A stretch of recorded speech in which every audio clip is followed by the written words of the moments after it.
Hello students, how are you? Fine. आज हम start कर रहे हैं इकोनॉमिक्स का चैप्टर फर्स्ट, जिसका नाम है the story of village Palampur. यहाँ पे सबसे पहले हम एक गांव है पालमपुर, इमेजिनरी गांव है। इस इमेजिनरी विलेज की स्टोरी हम पढ़ने जा रहे हैं, जिसको हम रिलेट करेंगे फिर अपने ग्रामीण एरिया से। और हमारे जो गांव में रहने वाले किसान हैं, जो हमारे गांव में रहने वाले लोग हैं, किसान हैं, या वो क्या क्या काम करते हैं या कैसे उनकी लाइफ जो है वो चलती है, वो सब हम इस चैप्टर में पढ़ने वाले हैं। तो आइए देखते हैं। सबसे पहले हम पालमपुर के बारे में कुछ जानते हैं कि पालमपुर कैसी जगह है। It is well connected with neighbouring village and town. ठीक है, सबसे पहला है ये पालमपुर जो गांव है, ये कैसा है, ये पास के विलेज और टाउन से कनेक्टेड है। मतलब कि इस गांव के आसपास जो भी विलेज या टाउन जो भी कुछ है, उससे उस वहाँ आना जाना आसानी से कर सकते हैं। Raiganj is 3 kilometre from Palampur. Palampur से रायगंज की दूरी सिर्फ 3 किलोमीटर है, और रायगंज जो है वो इसके पास का सबसे बड़ा टाउन है। और यहाँ पे यहाँ पे ट्रेडिंग जो है वो काफ़ी अच्छी हो सकती है पालमपुर के लोगों के लिए।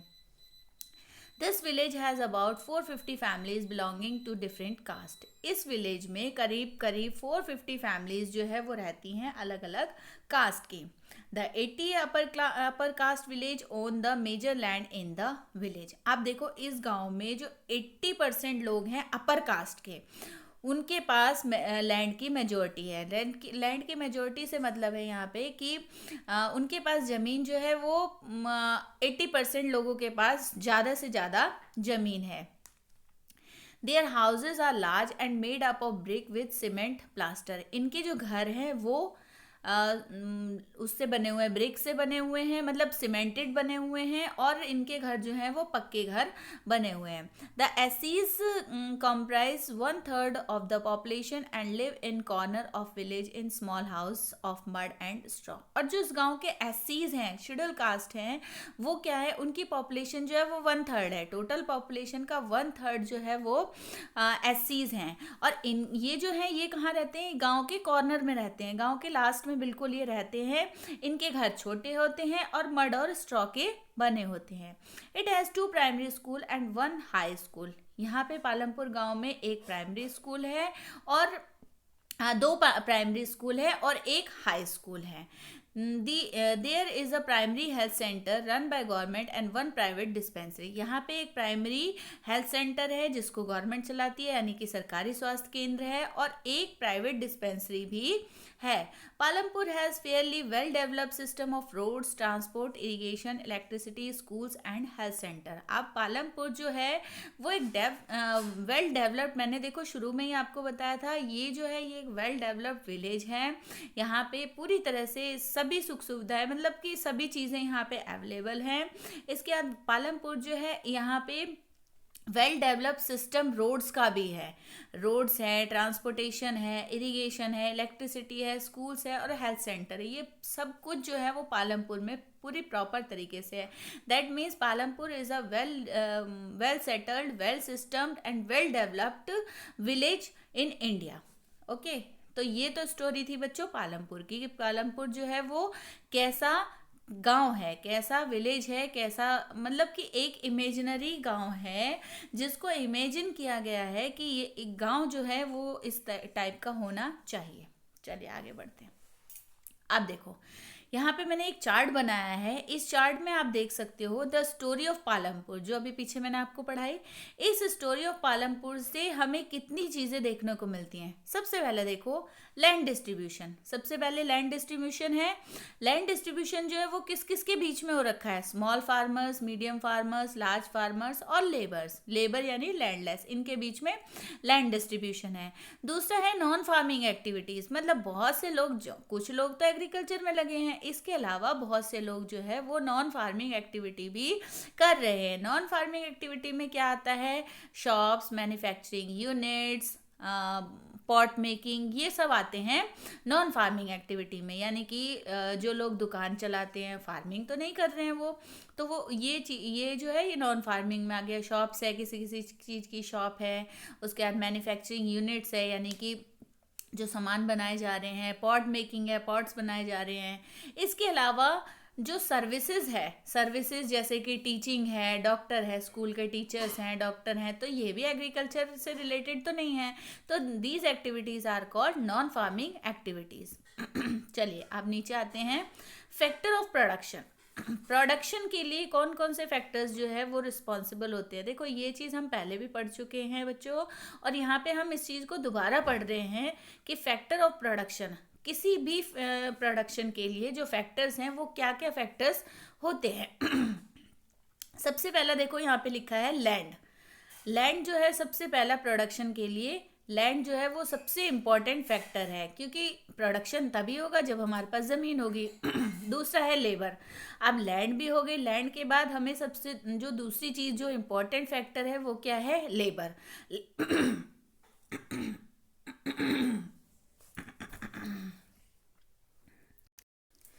तो लेबर जहाँ पे आसानी से मिलेगी वहाँ पे प्रोडक्शन जो है वो बहुत ही अच्छा और इजीली तरीके से हो सकता है। उसके बाद है फिजिकल कैपिटल। फिजिकल कैपिटल में आ गया फिक्स कैपिटल और वर्किंग कैपिटल।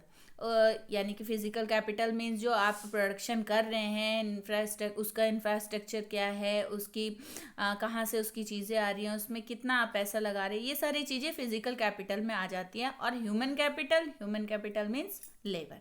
तो ये these all are things are called factor of production, that is land, labour, physical capital and human capital. Okay, then now come on next point is capital requirement। अब capital requirement क्या है? capital means पैसा।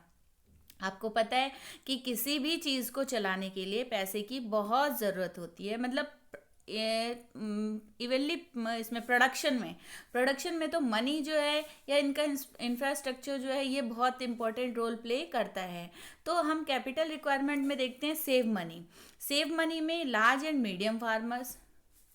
अगर पैसा चाहिए तो पैसा किसके पास होगा, लार्ज फार्मर के पास या मीडियम फार्मर। जो बड़े बड़े किसान हैं, जो बड़े बड़े फार्मर्स हैं, उनके पास पैसा होगा, या फिर जो मीडियम किसान हैं उनके पास भी थोड़ा बहुत पैसा हो सकता है। बोरो मनी, अब पैसा जो है या तो सेव मनी लगा रहे हैं। अब कोई बड़ा किसान है, वो चाहता है कि प्रोडक्शन किया जाए, प्रोडक्शन में पैसा लगाया जाए, तो वो उसके पास क्या होगा, उसके पास सेव मनी होगी, वो उसको आसानी से लगा देगा। अब पैसा कहाँ से लिया जाएगा, जिसके पास पैसा नहीं है या जिस पैसे की ज़रूरत है किसी को, तो स्मॉल फार्मर और लैंडलेस लेबर, जो छोटे किसान हैं या जिनके पास ज़मीन नहीं है, जो गरीब है, मजदूर हैं, वो पैसा जो है वो पैसा बोरो कर सकते हैं। कहाँ से करेंगे वो, या तो वो लीगल तरीके से या इलीगल तरीके से, दोनों तरीके से वो कर सकते हैं।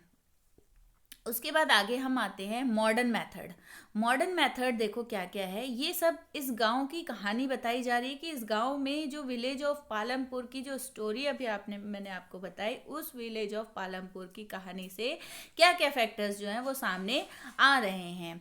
तो मॉडर्न मेथड में देखो इस गांव में HYV सीड्स भी अवेलेबल है, फर्टिलाइजर्स भी अवेलेबल है, पेस्टिसाइड्स भी हैं, और फार्म मशीनरी भी यहाँ पे जो फार्मर्स हैं उनको ईजिली अवेलेबल हो रही है। दूसरा है इरिगेशन के सोर्सेज हैं, डैम्स हैं, कैनाल्स हैं, पंप सेट हैं। तो ये सारी चीज़ें जो है यहाँ के किसानों को, यहाँ के फार्मर्स को ईजिली अवेलेबल हो रही हैं।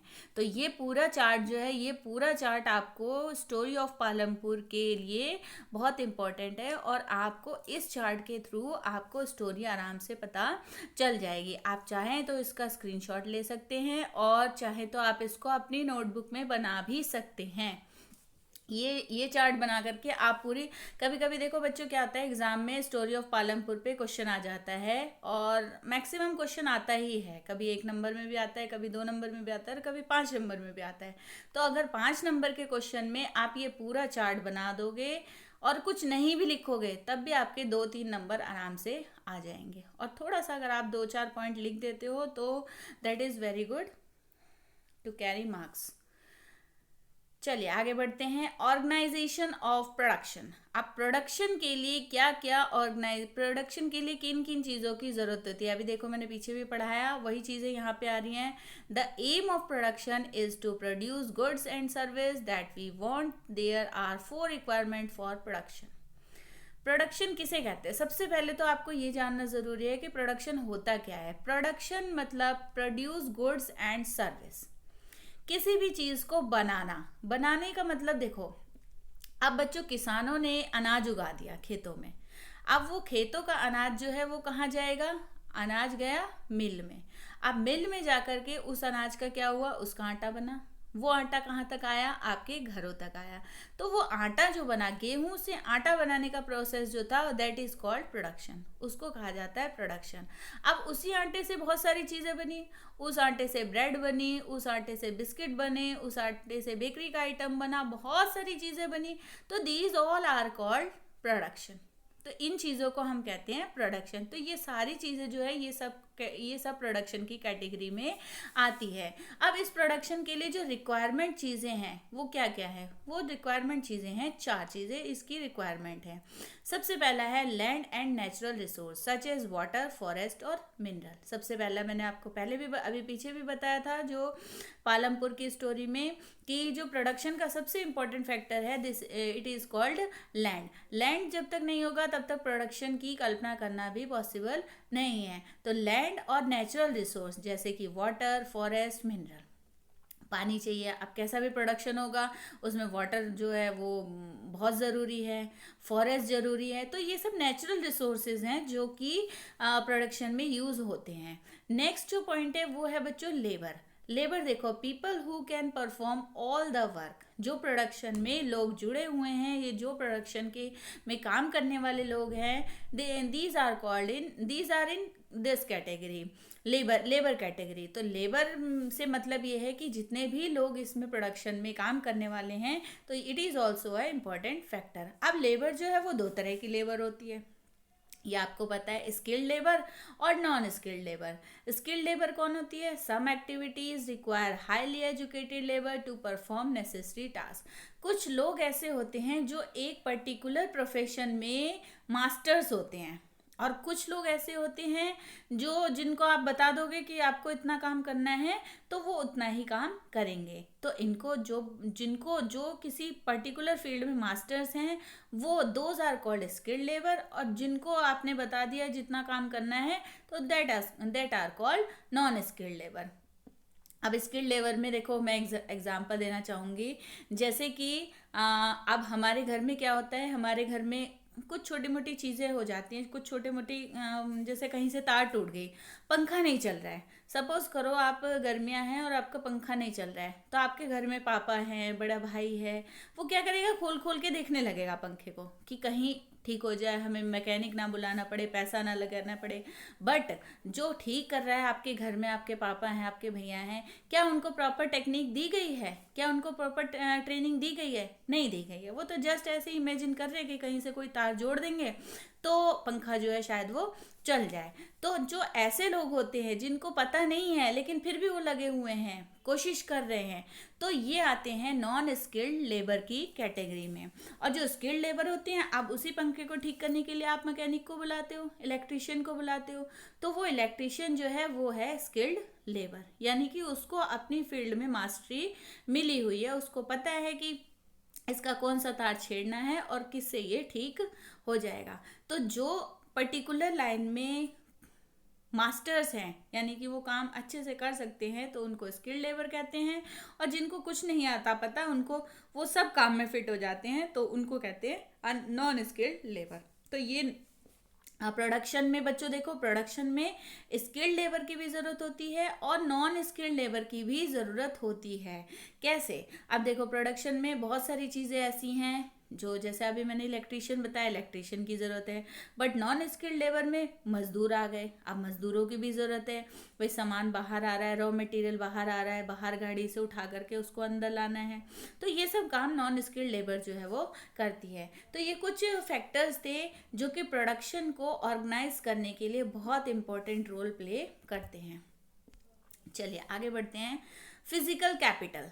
अब नेक्स्ट जो फैक्टर है वो है physical capital. Physical capital means आप लगा लो पैसा, ठीक है, नॉर्मल सी चीज़। फिजिकल कैपिटल मीन्स दिमाग में घुसा लो, कैपिटल का मतलब पैसा, ठीक है।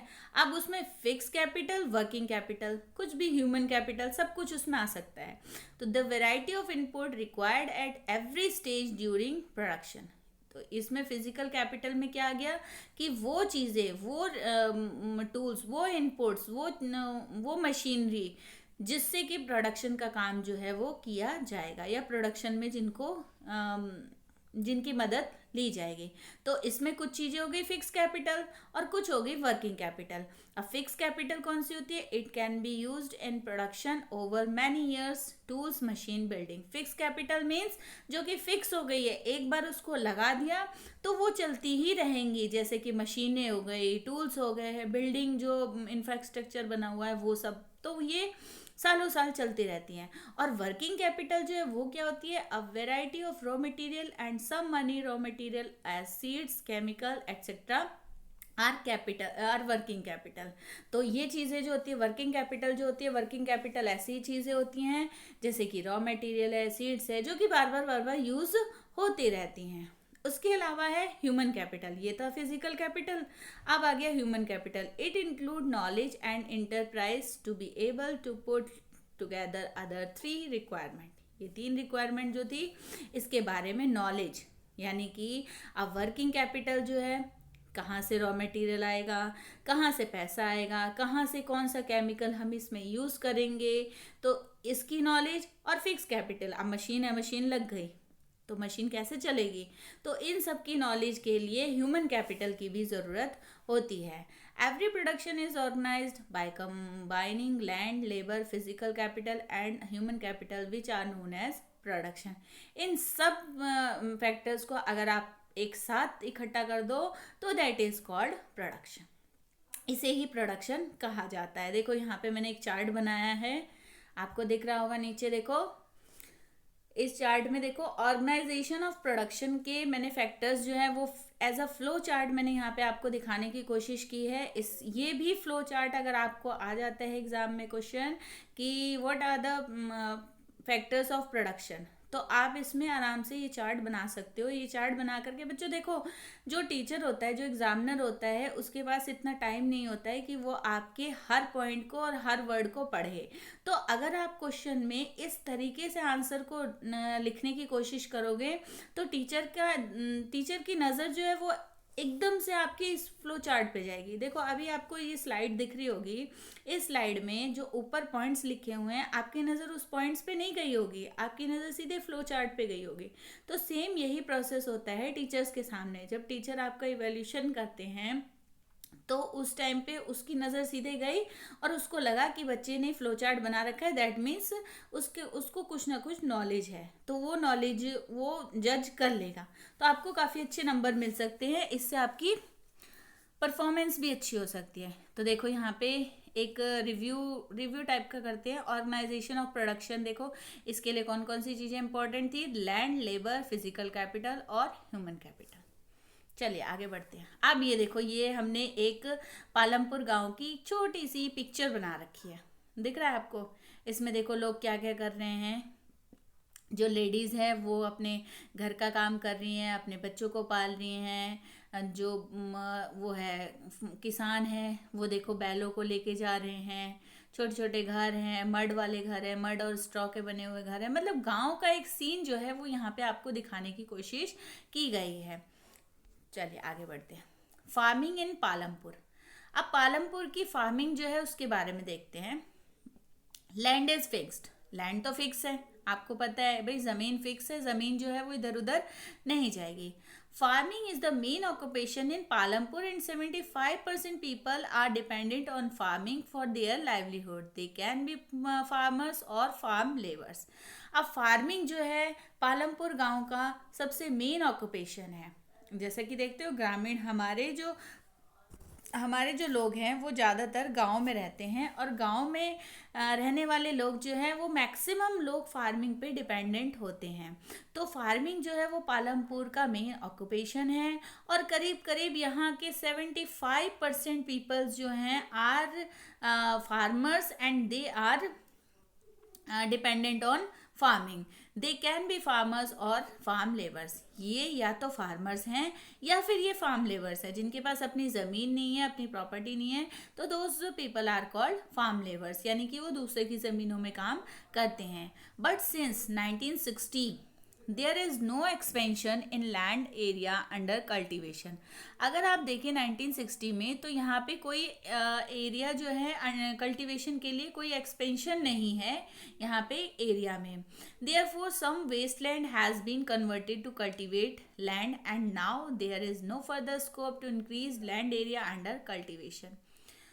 जो वेस्ट लैंड है, अब देखो कुछ ज़मीन जो होती है वो ज़मीनों की अलग अलग कैटेगरी होती है। कुछ ज़मीन ऐसी होती है जहाँ पे खेती बहुत अच्छी होती है और कुछ ज़मीन ऐसी होती है जो वेस्ट लैंड होती है जहाँ पे खेती बाड़ी अच्छी नहीं होती। तो जो वेस्ट लैंड था उस लैंड को भी इन लोगों ने कल्टीवेशन के लिए कन्वर्ट कर दिया है। अब तुम कहोगे वेस्ट लैंड को कैसे कल्टीवेशन में कन्वर्ट कर दिया? तो बच्चों उसको उसकी खुदाई करके उसमें केमिकल्स डाल के उसमें इनपुट्स डाल के उसको कल्टीवेशन के लिए यूज़ कर सकते हैं और हो सकता है कि उसमें कल्टीवेशन किया जा सके। तो वहाँ के लोगों ने इस टाइप की चीज़ें भी की हैं। Note, standard unit of measuring land hectare one side 100 metre, other unit by bigha, guntha etcetera. ये जो है ये लैंड मेजर करने की यूनिट्स है, मतलब कि कहीं कहीं गांव में बीघा में, हेक्टेयर में। तो ये लैंड को वो करने के आपने उसमें पढ़ा होगा, फिजिक्स वगैरह में आपने पढ़ा होगा ये चीज़। चलिए आगे बढ़ते हैं। Is there a way on one can grow more from same land? Is there a way one मतलब एक ही जमीन में एक से ज्यादा क्रॉप को उगाना। ये भी यहाँ के लोग जो हैं वो करते हैं। मल्टीपल क्रॉपिंग जिसको कहते हैं, multiple cropping, growing more than one crop on a piece of land during the year. अब मल्टीपल क्रॉपिंग क्या होता है कि एक ही साल में एक ही जमीन पे अलग अलग फसलों को उगाना, इसको हम कहते हैं multiple crop. Increasing yield on given piece of land, इससे क्या होता है जो जमीन है उसकी उपजाऊ शक्ति बढ़ जाती है, क्योंकि बार बार उसमें हम अलग अलग चीज़ों को की क्रॉपिंग करते हैं तो उसकी जो उत्पादन शक्ति होती है वो बढ़ जाती है। During rainy season kharif crop are grown such as jowar and bajra. अब अगर रेनी सीजन में देखें तो रेनी सीजन में खरीफ क्रॉप उगाई जाती है जैसे कि ज्वार और बाजरा। अक्टूबर दिसंबर में देखें तो पोटैटो इज कल्टिवेटेड, पोटैटो उगाया जाता है। और वहीं विंटर सीजन में देखें तो रबी क्रॉप जो है वो उगाई जाती है जैसे कि wheat. A part of land is devoted to sugar cane which is harvested once a year। और बहुत सारी ज़मीन जो है, ज़मीन का एक पार्ट या एक टुकड़ा कह सकते हो आप, उस पे शुगर केन भी उगाया जाता है। The season why farmer are able to grow different crops in a year. यहाँ के फार्मर्स जो हैं वो क्या करते हैं, वो अलग अलग सीजन में अलग अलग क्रॉप को उगाते हैं पूरे साल।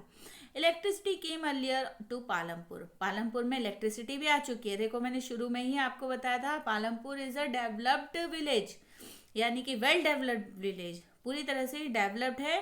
तो डेट मीन्स इलेक्ट्रिसिटी जो है वो भी यहाँ पे आ गई है। It transformed the system of irrigation by using electric run tube wells. अब इलेक्ट्रिसिटी जब आ गई है तो डेफिनेटली इरिगेशन के सोर्सेज जो हैं वो इजली हो गए होंगे, जैसे कि ट्यूबवेल्स को आराम से चलाया जा सकता है। जब इलेक्ट्रिसिटी है तो इसमें कोई दिक्कत नहीं होगी। It was first installed bye government and later farmers set up. पहले तो गवर्नमेंट ने इसको इंस्टॉल किया, किसको, इरिगेशन के सोर्सेज को, जैसे ट्यूबवेल्स को पहले गवर्नमेंट ने सेटअप किया। उसके बाद फार्मर्स ने जब इसकी इंपॉर्टेंस देखी तो फार्मर्स ने खुद भी इसको प्राइवेट भी सेटअप इसका करने लगे। There private tube wells by mid 1970s के बाद जो इनके ट्यूबवेल्स थे वो प्राइवेट, मतलब कि खुद अपने भी ये लोग सेटअप करने लगे। अब हम पढ़ते हैं दूसरा है, ये तो हमने पढ़ा मल्टीपल क्रॉपिंग। अब हम पढ़ते हैं मॉडर्न फार्मिंग। मॉडर्न फार्मिंग देखो क्या है, higher yield. Traditional seed with low yield were transform to high yield variety of seeds, HYV। अब देखो बच्चों, ग्रीन रिवॉल्यूशन के बाद में जो HYV सीड्स है वो इंट्रोड्यूस हुई है और इसको फार्मर्स को जो हमारी सरकार क्या करती है बच्चों, देखो बीच बीच में बहुत सारे ऐसे प्रोग्राम ऑर्गेनाइज करती है जिससे कि लोगों को पता चलता रहता है कि इसके मतलब जानकारी देती रहती है किसानों को कि आप कैसे बीजों को यूज़ करें, कौन से बीजों को यूज़ करें ताकि आपकी जो खेती है वो अच्छी हो। तो पहले क्या होता था, पहले ट्रेडिशनल बीज जो है वो चलाए जाते थे। अब क्या है, अब ऐसे सीड्स का यूज़ किया जाता है, HYV सीड्स का। HYV का मतलब है हाई यील्ड वेराइटीज़ जो सीड्स हैं उनको यूज़ करके हम कम समय में अपनी जो फसल है उसको बहुत अच्छा ग्रो कर सकते हैं। Chemical fertilisers and pesticide were use instead of natural manure. पहले क्या होता था बच्चों, पहले नेचुरल मैन्योर को यूज़ किया जाता था, यानी कि घर में जो गाय भैंस होती थी उनके गोबरों को सुखा करके तो उससे जो ये फर्टिलाइजर्स होते हैं, खाद होती है, वो बनाई जाती थी।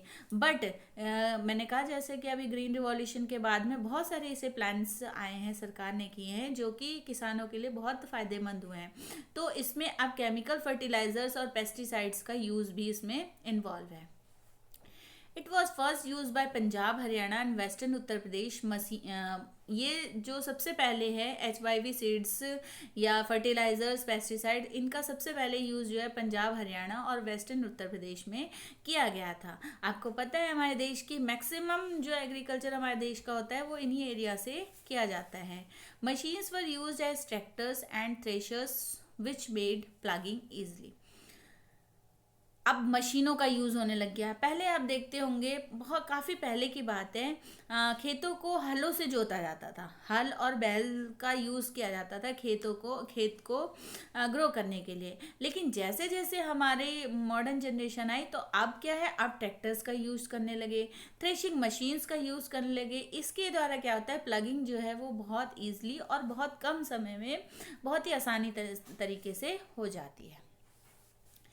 ग्रीन रिवॉल्यूशन, अब आ गया ग्रीन रिवॉल्यूशन। देखो अभी तक मैं आपको ग्रीन रिवॉल्यूशन ही बता रही थी, but green revolution is back. Green revolution refers to a series of research, development and technology occurring between the 1940s and the late 1970s that increase agriculture production worldwide।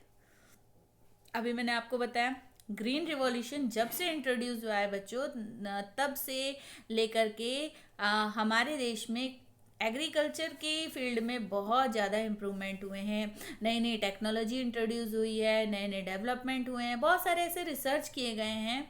Between 1940s और 1970s के बीच में जो agriculture production है वो बहुत ज़्यादा बढ़ा है due to green revolution. It involved the development of high yield variety of cereals, grains, expansion of irrigation infrastructure, modernization of techniques, distribution of hydrolyzed seeds, synthetic fertilizers and pesticides to farmers. However, it required plenty of water, chemicals for best result। इसमें बहुत सारी चीज़ें involve है। देखो इसमें क्या क्या, इसमें जो ग्रीन रिवॉल्यूशन है, ग्रीन रिवॉल्यूशन हर फील्ड में जो है, हर एरिया से एग्रीकल्चर को देखता है, एग्रीकल्चर को किन किन तरीक़ों से बढ़ाया जा सके वो सब चीज़ें इसमें आती हैं। जैसे कि high yield variety HYV seeds of cereal grains के लिए, उसके बाद इरिगेशन के सोर्सेज, इसका इंफ्रास्ट्रक्चर्स, उसके बाद मॉडर्न टेक्निक्स जो है वो इसमें यूज़ की जाती हैं, उसके बाद सिंथेटिक फर्टिलाइजर्स, हाइड्राइज्ड सीड्स, पेस्टिसाइड्स, बहुत सारी चीज़ें, मतलब कि इवन वाटर और केमिकल तक भी इसमें इन्वॉल्व है, जिससे कि खेती जो है, खेती मतलब इसमें ग्रीन रिवॉल्यूशन का सबसे मेन एम यही था कि खेती को बेहतर करना। Will the land sustain? Green revolution is associated with lot of fertility due to increased use of chemicals, depletion of groundwater due to tube wells irrigation. Once environment resources are destroyed, it take year to restore them। अब देखो बच्चों, green revolution है, अब देखते हो आप क्या करते हैं, जो हमारी जो सब्जियां होती हैं, अब हम घर में जब सब्जी उगाते हैं, घरों में देखा होगा आपके घर में लौकी, तोरी, नॉर्मल सी चीज़ें हैं, ये घरों में लग जाती हैं। तो लौकी जो है वो घर में अगर आज 1 इंच की है तो क्या कल 2 इंच की हो जाएगी? इतनी जल्दी नहीं बढ़ती, धीरे धीरे बढ़ती है वो। थोड़ा थोड़ा ग्रो करती है, क्योंकि घर में हम जो है वो केमिकल फर्टिलाइजर्स का यूज़ नहीं करते हैं। बट जो ये प्रोफेशनल्स होते हैं जो सब्जियां बेचने का काम करते हैं, इनकी लौकी आज 1 इंच की होती है तो कल 5 इंच की हो जाती है। ये क्यों होती है? क्योंकि ये इसमें सीड्स डालते हैं, जो हाई HYV सीड्स है उसका काम ही यही है कि वो कम समय में ज़्यादा से ज़्यादा ग्रो को करे। तो अब ग्राउंड वाटर जो है, अब ग्राउंड वाटर, ये कहने का मतलब ये है कि क्या इन चीज़ों से, क्या ग्रीन रिवॉल्यूशन से या क्या इन चीज़ों के यूज़ करने से जो हमारी लैंड है वो सुस्टेन है। देखो इसको मैं कैसे समझाती हूँ, समझो, ध्यान से समझो इस चीज़ को। लैंड जो है वो सुस्टेन कैसे है? अब ट्यूबवेल का हम यूज़ कर रहे हैं, ज़्यादा से ज़्यादा ट्यूबवेल का यूज़ कर रहे हैं, तो क्या हो रहा है, जो ग्राउंड वाटर है उसका लेवल ख़त्म होता जा रहा है। और जब ग्राउंड वाटर ख़त्म हो जाएगा तो that means fresh water are not available for us. हमारे लिए फ्रेश वाटर की कमी हो जाएगी और हमें फ्रेश वाटर नहीं मिलेगा, क्योंकि जो ग्राउंड वाटर है it is a source of fresh water. Once environment resource are destroy it take years of restore them. और अगर एक बार हमने एनवायरमेंट रिसोर्स को डिस्ट्रॉय कर दिया, ख़त्म कर दिया, तो इसको बनने में काफ़ी साल लग जाते हैं। How is land distributed between the farmers of Palampur? अब पालमपुर के गांव के लोगों के बीच में लैंड जो है वो कैसे डिस्ट्रीब्यूट की गई है? कैसे लोगों के पास ज़्यादा, किसी के पास ज़्यादा लैंड है, किसी के पास बिल्कुल ही नहीं है, ये कैसे हो रखा है? In Palampur, 1/3 of 450 families are landless. 450 families में जो 1/3 लोग हैं वो लैंडलेस हैं, उनके पास ज़मीन नहीं है।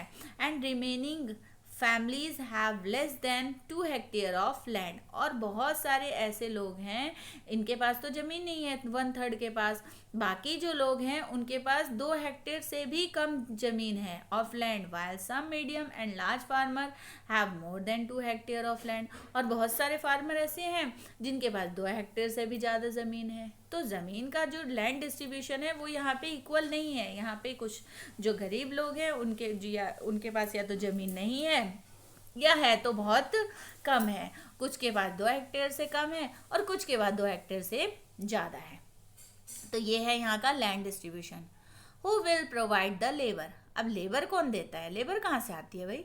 Small farmer they cultivate their field along with their families and provide labour themselves. जो छोटे किसान हैं जिनके पास छोटी ज़मीन है वो क्या करते हैं, वो खुद और अपनी फैमिली सब मिल करके खेती बाड़ी में लगे रहते हैं, यानी कि वो खेतों का काम जो है वो खुद और अपनी फैमिली के द्वारा करते हैं। बट जो मीडियम और लार्ज फार्मर हैं, जो बीच के फार्मर्स हैं या फिर जो बहुत बड़े बड़े फार्मर हैं, they hire farm labour to work on their field. वो क्या करते हैं, वो अपने खेतों में काम करने के लिए लेबर्स को हायर करते हैं, लेबर्स को वो पैसे दे करके वो अपने खेतों में काम कराते हैं।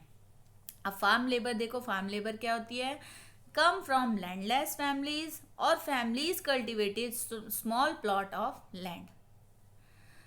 जो फार्म लेबर है वो बच्चों देखो कौन होती है, या तो उनके पास ज़मीन नहीं होती है या ज़मीन होती है तो बहुत कम होती है, जिसमें वो उनकी फैमिली जो है वो कल्टीवेशन कर लेती है। तो जो बचे हुए लोग होते हैं, आप सपोज करो किसी के घर में 5 लोग हैं, छोटा सा ज़मीन का टुकड़ा है जिसमें 5 में से 1 या 2 लोग भी उसमें काम कर सकते हैं, तो बाकी के जो रेस्ट ऑफ द पीपल्स हैं वो क्या करेंगे, वो एज अ फार्म लेबर काम करेंगे दूसरे के खेतों में।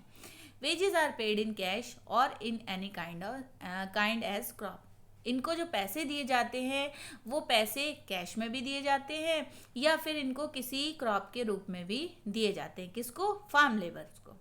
Wages vary from region to region, crop to crop and from one farm activity to another, harvesting और सोइंग। इनके जो वेजेस होते हैं, इनके जो पैसे होते हैं वो रीजन टू रीजन अलग है। अब अगर हम कहेंगे कि फार्म लेबर जो है वो पंजाब में उसको अगर 100 रुपये मिलते हैं तो ज़रूरी नहीं है उसको बिहार में भी 100 रुपये मिलें, हो सकता है बिहार में उसको 85 रुपये मिले। तो जो इनके जो वेजेस होते हैं वो अलग अलग होते हैं। क्रॉप टू क्रॉप का मतलब अब किसी क्रॉप में ज़्यादा मेहनत लग रही है तो वहाँ पे वेजेस ज़्यादा होंगे, कोई क्रॉप बहुत आसानी से हार्वेस्ट हो रही है या उसका सोइंग का टाइम है तो उसमें उसके वेजेस जो हैं वो भी अलग अलग होंगे। अलग अलग एक्टिविटीज़, हार्वेस्टिंग के टाइम पे अलग पे वेजेस होंगे और सोइंग के टाइम पे अलग अलग वेजेस होंगे। दे कैन बी एम्प्लॉयड और डेली बेसिस और for one particular farm activity. इनको एम्प्लॉयमेंट जो है या तो डेली बेसिस पे दिया जा सकता है, लेकिन डेली वेजेस पे बहुत कम लोग इनको एम्प्लॉयमेंट देते हैं। इनको फार्म एक्टिविटीज़ में रखा जाता है। फार्म एक्टिविटीज़ मतलब सोइंग और हार्वेस्टिंग टाइम में इनको रखा जाता है। Sometime they work on low wages because of their literacy और अनेबल टू पे लोन। कभी कभी क्या होता है बच्चों, देखो कि इनके वेजेस जो है वो बहुत ज़्यादा कम हो जाते हैं। क्यों हो जाते हैं? क्योंकि ये लोग जो फार्म लेबर्स होते हैं वो पढ़े लिखे नहीं होते हैं। पढ़े लिखे नहीं होते हैं तो इनको जो है वो ईजिली कम पैसे में कोई भी बड़ा जो वो होता है, बड़ा जो फार्मर होता है वो आसानी से रख लेता है। या कभी कभी क्या होता है, इनके पास लोन इतना ज़्यादा होता है, पैसा इन्होंने कर्जा इतना ज़्यादा ले लिया होता है जिसको चुकाने के लिए कम पैसों में भी काम कर लेते हैं। नेक्स्ट पॉइंट है, देखो बच्चों, the capital needed in farming. जो फार्मिंग है उसके लिए किस कैपिटल की ज़रूरत है, वो कैपिटल, वो पैसा कहाँ से आ रहा है। देखो कैपिटल मैंने पहले ही बताया था, कैपिटल मीन्स पैसा, ठीक है। तो वो पैसा कहाँ से आ रहा है?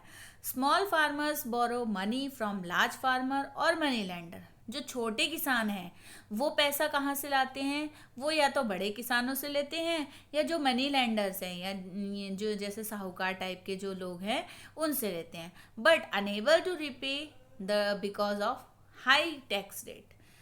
लेकिन वो जो होते हैं वो ये पैसे वापस नहीं कर पाते हैं। क्यों नहीं कर पाते हैं? क्योंकि इसका जो टैक्स रेट ऑफ इंटरेस्ट होता है वो बहुत ज़्यादा होता है।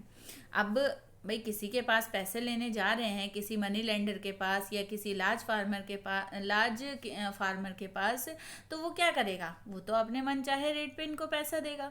तो वो रेट इतना ज़्यादा हाई होता है कि कभी कभी ये उसको रिपे भी नहीं कर पाते। Medium and large farmer use their savings for farming. और जो मीडियम और लार्ज फार्मर्स होते हैं, जो बड़े बड़े किसान हैं, वो क्या करते हैं? वो तो अपनी सेविंग्स लगा देते हैं। अब अभी खेती की, अभी उनको बहुत ज़्यादा पैसे बचत, उनकी बचत हुई, तो वो बचत जो है, वो सेविंग जो है वो नेक्स्ट फार्मिंग में यूज़ करेंगे। Sale of surplus farm product. अब ये फार्म प्रोडक्ट जो है ये कहाँ बेचा जाता है? देखो ये पूरी कहानी हम अभी पढ़ रहे हैं पालमपुर के एग्रीकल्चर किसानों की। जो एग्रीकल्चर में इन्वॉल्व किसान हैं, एग्रीकल्चर में जो उसमें है फार्मर्स हैं, उनके बारे में हम ये कहानी पढ़ रहे हैं। अब देखो अभी तक फसल जो है उसमें फसल उग चुकी है, यानी कि जो किसान है उसने अपने खेतों में करके सब कुछ हो चुका है। अब जो प्रोडक्शन हुआ है, यानी जो चीज़ खेतों में उगाई गई है, वो सेल होने के लिए कहाँ जाएगी? कैसे वो सेल होगी? When harvesting it's complete. जब हार्वेस्टिंग कंप्लीट हो गई, पूरी तरह से फसल जो है वो कट गई है, कट के तैयार है, a part of it is kept for family consumption and surplus is sold to traders in market. फसल कट गई, गेहूं कट गई, तैयार है। अब क्या करेगा किसान? पहले अपने घर में थोड़े सा गेहूं जो है वो रख लेगा। किस लिए? अपनी फैमिली के कंजप्शन के लिए, अपनी फैमिली के लिए। अब बाकी जो रेस्ट ऑफ जो वीट है, यानी जो बच गया है, वो क्या करेगा? उसको वो मार्केट में सेल करेगा। And then sell them. अब वो उसको सेल करेगा further to shopkeeper in towns and city. पहले वो क्या करेगा? अपने गांव में या फिर पास के टाउन में या पास के शहर में जाके शॉपकीपर्स को बेचेगा। But this happen with medium and large families only as a small farmer have little surplus wheat। लेकिन ये काम जो है, ये कौन करता है? ये सिर्फ लार्ज और स्मॉल फार्मर्स जो हैं वो करते हैं। जो छोटे मोटे किसान हैं वो इतना नहीं उगा पाते हैं कि वो जाकर के बाहर उसको सेल कर सके, वो अपने लायक ही उगाते हैं। तो ये थी बच्चों, ये टोटल जो चीज़ें मैंने अभी बताई, ये एक्टिविटीज़ थी पालमपुर जैसे गाँव की फार्मिंग एक्टिविटीज़, एग्रीकल्चर से रिलेटेड एक्टिविटीज़। अब हम आगे पढ़ते हैं नॉन फार्म एक्टिविटीज़ इन पालमपुर। पालमपुर के लोग जो है फार्मिंग से अलग किन एक्टिविटीज़ में लगे हुए हैं? तो बच्चों एक काम करते हैं, इस वीडियो को हम यहीं पे ख़त्म करते हैं और नॉन फार्मिंग एक्टिविटीज़ हम नेक्स्ट वीडियो में देखते हैं, क्योंकि ये वीडियो मुझे लगता है ज़्यादा लंबी होती जा रही है। आई होप बच्चों आपको समझ में आई होगी। एक बार क्विक रिव्यू कर लेते हैं इसका, ताकि आपको एक बार दोबारा से हो जाए। देखो यहाँ पे मैंने आपको पालमपुर की स्टोरी बताई थी कि पालमपुर जो है वो एक वेल डेवलप्ड विलेज है, जो कि पास के विलेज और टाउन से जुड़ा हुआ है। 3 किलोमीटर एक इमेजिनरी गांव है। दैट मीन्स ये मत सोचो आप अब नक्शे में ढूंढने लगो कि इंडिया में कहाँ पे पालमपुर है, मैडम ने पालमपुर बताया था, ऐसा कुछ नहीं है। Palampur is a imaginary village. ये मैंने पूरा पालमपुर की स्टोरी को आपको एक मैप में दिखाया था। इसके बाद प्रोडक्शन को ऑर्गेनाइज करने के लिए किन किन चीज़ों की ज़रूरत थी, लैंड, लेबर में स्किल्ड वर्कर और नॉन स्किल्ड वर्कर। यहाँ पे मैंने आपको एक मैप वो दिखाया था, फ्लो चार्ट दिखाया था, जिसमें ऑर्गेनाइजेशन ऑफ प्रोडक्शन को ऑर्गेनाइज करने के लिए किन किन चीज़ों की ज़रूरत है, लैंड, लेबर, फिजिकल कैपिटल और ह्यूमन कैपिटल। इसके बाद आगे बढ़ते हैं। यहाँ मैंने आपको एक पिक्चर दिखाई थी पालमपुर गांव की। आगे देखो, फार्मिंग इन पालमपुर में क्या क्या पॉइंट्स थे। लैंड इज फिक्स्ड, इसको आप नोट कर लो बच्चों, बार बार कहूँगी। अगर आप ऐसे लिखोगे तो आपको 5 में से 5 फुल मार्क्स मिलेंगे। Land is fixed, is there a way one can grow more than same land, क्या ऐसे तरीके होते हैं। इसमें मल्टीपल क्रॉपिंग थी, मॉडर्न फार्मिंग थी। इसके बाद ग्रीन रिवॉल्यूशन था, ग्रीन रिवॉल्यूशन हम पहले भी पढ़ चुके हैं। उसके बाद पालमपुर की story, who will provide the labour, labour कहाँ से आती है, labour small farmers, farm labours जो थी वो थी। फिर कैपिटल यानी पैसों की जो ज़रूरत होती है, पैसे कहाँ से आते हैं फार्मर्स के पास। जो गरीब किसान हैं वो तो लोन लेते हैं मनी लेंडर से या लार्ज फार्मर से, और जो लार्ज फार्मर स्मॉल फार्मर्स होते हैं वो अपनी सेविंग्स को इसमें लगाते हैं। उसके बाद इनका जो प्रोडक्शन है वो कहाँ बेचा जाता है, प्रोडक्शन पास के टाउन में, सिटीज़ में जा कर के शॉपकीपर्स को ये बेचते हैं, और कुछ पार्ट जो है वो अपने लिए रख लेते हैं। आई होप बच्चों आपको समझ में आया होगा। समझ में आया, इसको लाइक कीजिए, सब्सक्राइब कीजिए चैनल को, और इसको ज़्यादा से ज़्यादा अपने फ्रेंड्स को शेयर कीजिए, ताकि आपको आने वाली वीडियोज़ जो है उसके बारे में भी पता लग जाए।